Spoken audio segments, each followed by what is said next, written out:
Progressive writer थे और हमेशा जंग और जुल्म के ख़िलाफ़ बहुत लिखते रहे और इस कदर लिखते थे बेधड़क होके कि गवर्नमेंट को कभी उनको सोचना पड़ता कि इसको गिरफ़्तार कर लिया जाए, लेकिन वो बाज नहीं आते थे।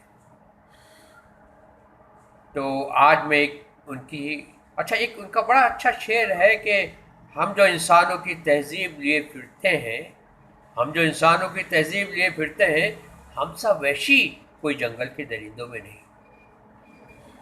क्या बात की है, आजकल के बिल्कुल हालात के ऐन मुताबिक, बिल्कुल इसकी मुनासबत से befitting to the present condition ये इन्होंने लिखा है कि इंसान जब गिरावट पे आ जाता है तो इतना गिर जाता है कि इंतहा हो जाती है।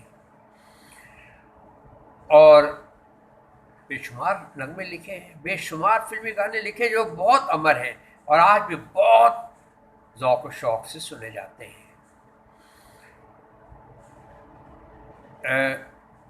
आपने वो गाना तो सुना होगा, कभी कभी मेरे दिल में ख़याल आता है। कभी आप उसको पढ़िएगा और उसकी गहराई को देखिएगा कि कितने खूबसूरत बात उसमें बयान की है। और फिर वो दूसरा कि मैं पल दो पल का शायर हूँ, पल दो पल मेरी कहानी है, पल दो पल मेरी हस्ती है, पल दो पल मेरी जवानी है। और फिर जो वादा किया वो निभाना पड़ेगा, रोके ज़माना तुमको, रोके खुदाई तुमको आना पड़ेगा। ये फिल्म ताजमहल का गीत था, बहुत मशहूर हुआ है। और लेकिन एक बड़ी खूबसूरत बात याद आ गई कि ताजमहल से जनाब साहिर साहब को बेहद नफरत थी। लुधियाना आगरे से ज़्यादा दूर नहीं है, लेकिन वो अपनी ज़िंदगी में कभी भी ताजमहल को देखने नहीं गए। आप सोच सकते हैं, ताजमहल जिसको देखने के लिए बारक ओबामा साहब भी आते हैं, ट्रम्प भी आते हैं, क्लिंटन भी आते हैं, सभी जाते हैं और करोड़ों लोग, लाखों करोड़ों लोग वहाँ पर हर साल विज़िट करते हैं। जनाब साहिर साहब करीब होते हुए भी कभी वहाँ नहीं गए। उसकी बुनियादी वजह यह है कि साहूकारों के ख़िलाफ़, पैसे वालों के ख़िलाफ़, जुल्म करने वालों के ख़िलाफ़ वो बहुत लिखते रहे और अपनी बात पे कायम रहे। तो भला कैसे ताजमहल को देखते? वो कहते थे, उनका एक शेर है बहुत खूबसूरत इसी सिलसिले में, जिससे आपको अंदाज़ा हो जाएगा कि ताजमहल के ख़िलाफ़ कितनी नफ़रत थी उनके पास। एक शहंशाह ने बनवा के हंसी ताजमहल, हम गरीबों की मोहब्बत का उड़ाया है मजाक। हम तो ताजमहल नहीं बनवा सकते, इतनी आलीशान इमारत। और उन्होंने जो मजदूर पे जुल्म ढाए, 22 साल और प्लस चंद महीने लगे उसको बनने में। It took a long time.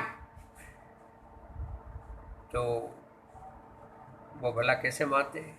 लिहाजा कभी भी ज़िंदगी में ताजमहल की तरफ उन्होंने, आगरे तो गए होंगे, ताजमहल ले गए। अच्छा, इसी के बरस आप देखिए कि शकील बदायूनी साहब क्या लिखते हैं कि एक शहंशाह ने बनवा के हंसी ताजमहल, सारी दुनिया को मोहब्बत की निशानी दी है। दोनों पाए के शायर हैं। शकील बदायूनी भी एक बहुत बड़ा नाम है। बदायूं का से ताल्लुक़ था, यहाँ के पेड़े बड़े मज़ेदार होते हैं, क्या माउथ वाटरिंग। और दूसरी तरफ शायर साहब करते हैं। लेकिन आज मैं एक बड़ी खूबसूरत गज़ल जो पेश कर रहा हूँ वो ये कि इस गज़ल को मैं नरेट कर रहा हूँ। इसको गाया रफ़ी साहब ने है, फिल्म हम दोनों के लिए, और जयदेव साहब ने इसकी मौसीकी तरतीब दी थी। लिहाजा मैं नरेट कर रहा हूँ वो गज़ल। कभी खुद पे कभी हालात पे रोना आया, बात निकली तो हर एक बात पे रोना आया। कभी खुद पे कभी हालात पे रोना आया, बात निकली तो हर एक बात पे रोना आया। हम तो समझे थे कि हम भूल गए हैं उनको, ہم تو سمجھے تھے کہ ہم بھول گئے ہیں ان کو، کیا ہوا آج یہ کس بات پہ رونا آیا؟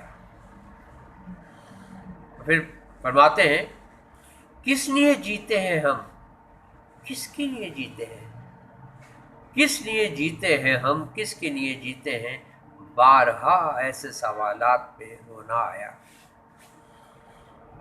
اور پھر قابل غور شعر ہے یہ کہ کون روتا ہے کسی اور کی خاطر ہے دوست، کون روتا ہے کسی اور کی خاطر اے دوست، سب کو اپنی ہی کسی بات پہ رونا آیا، سب کو اپنی ہی کسی بات پہ رونا آیا، کبھی خود پہ کبھی حالات پہ رونا آیا، بات نکلی تو ہر ایک بات پہ رونا آیا۔ امید ہے یہ اچھا، اس کا میں گا کے تھوڑا سا وہ بتا دیتا ہوں جو کمپوز کی تھی جیدیو صاحب نے، رفیع صاحب نے گائی تھی۔ کبھی خود پہ کبھی حالات پہ رونا آیا،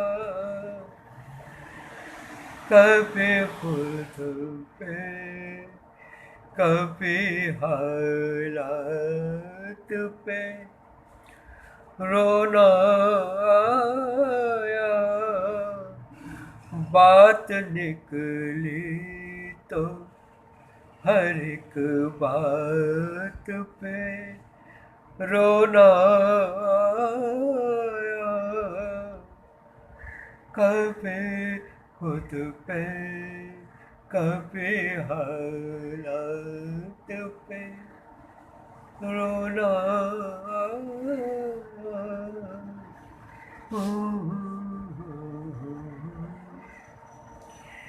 یہ جے دیو صاحب کی موسیقی میں ترتیب کیا ہوا گانا فلم ہم دونوں سے رفیع صاحب کا گایا ہوا۔ اچھا، اب میں آپ سے اجازت چاہوں گا اور یہ کہتا چلوں کہ آپ شیئر کیجیے گا، لائک کیجیے گا، اگر ہو سکے تو سبسکرائب بھی کر دیجیے گا۔ اس کے ساتھ اجازت دیجیے، شکریہ۔